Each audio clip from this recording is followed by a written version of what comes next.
It takes exactly 7 seconds to destroy a 10-year marriage. I know, because I watched it happen in the narrow aisle of a Boeing 777 with 100 strangers as witnesses. The moment I saw another woman in my seat, something inside me shifted. Permanently. "Oh, your husband said you'd be fine switching with me. He wanted to sit by the window." Those words hung in the recycled cabin air as I turned to face my husband of a decade. The man I'd saved for months to surprise with business class tickets. The man who couldn't even look me in the eye. I'd spent 8 months planning this anniversary trip. 8 months of overtime shifts. 8 months of cutting corners just so we could experience luxury together, side by side for those precious 10 hours. But there he was, already settled in his window seat, pretending to be fascinated by the safety card, while a complete stranger sat where I was supposed to be. "You switched my seat? Without even telling me?" My voice was eerily calm, the kind of calm that comes right before a storm devastates everything in its path. He still wouldn't look at me, just shrugged his shoulders like I'd asked about the weather. "It's just a seat, babe. You still got business class, right?" Just a seat. Just the thing I'd worked 60-hour weeks to afford. Just the symbol of our anniversary celebration. Just a decision he'd made for me without so much as a text message warning. And the worst part? My replacement seat wasn't even equivalent. It was a middle seat. In business class, yes, but trapped between 2 strangers for 10 hours when I was supposed to be toasting champagne with my husband. "If you wanted the window seat," I said, my voice dropping to a whisper that somehow cut through the pre-fleet chatter, "why didn't you just book one for yourself?"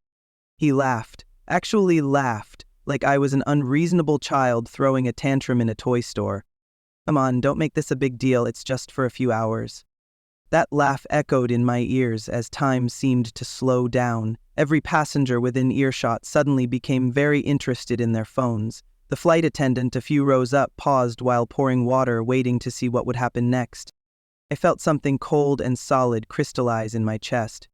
This wasn't about a seat anymore. This was about 10 years of small dismissals, 10 years of decisions made without me, 10 years of, "Don't make this a big deal," and "You're overreacting."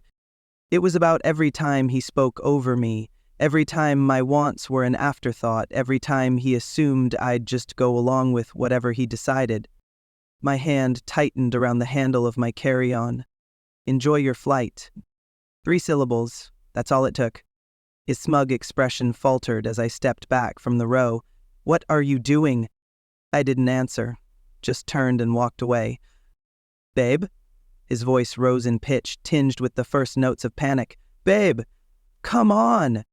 I could feel every eye in business class on my back as I moved toward the exit. The flight attendant stepped aside, her expression a mixture of concern and, was that respect? "Ma'am, we're about to begin boarding Group 3. "I won't be flying today," I said, surprising myself with how steady my voice was. As I reached the jet bridge, I heard my husband's voice behind me, louder now. "You can't be serious! Get back here!" I didn't turn around. Didn't stop. Just kept walking as my phone began to vibrate in my pocket. At the airline desk, I explained the situation with clinical detachment. The agent's eyes widened slightly, but she was professional. "I can rebook you on tomorrow morning's flight, if you'd prefer." "Yes," I said, "and I'd like an aisle seat with extra legroom, please." She tapped away at her keyboard, then looked up with the slightest hint of a conspiratorial smile. "I can do that. And there's a hotel connected to the terminal with availability tonight." My phone buzzed continuously as I checked into my room. First came the anger.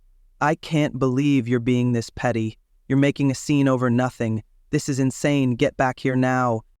Then the guilt. People were staring at me. "You're making me feel like a terrible husband. I can't believe you'd rather be alone than with me on our anniversary." I silenced my phone, ordered room service, the most expensive steak on the menu, and slipped between sheets with a thread count higher than my husband's emotional intelligence. For the first time in years, I slept without compromise. The next morning, I boarded my flight feeling lighter somehow. My new seat was perfect. No one encroaching on my space. No one making decisions for me. When I finally landed at our destination, he was waiting at arrivals, face tight with barely contained fury. "You embarrass me in front of everyone." His voice was sharp, like I was the one who should be ashamed. "You ruined our trip before it even started." I set my luggage down and looked at him, really looked at him, maybe for the first time in years. "You made a decision without me," I said quietly. "I just returned the favor." He's still sulking 3 days into our romantic getaway, treating me like I committed some unforgivable betrayal. But the strangest thing has happened. With every accusation, with every sullen silence, I feel more certain that I made the right choice. Because it was never about the seat. It was about finally standing up and saying, I deserve better than this. So tell me, was I wrong for walking away from my husband at the airport, or did I finally teach him that respect isn't optional in a marriage? Comment below what you would have done. I'm reading every single one.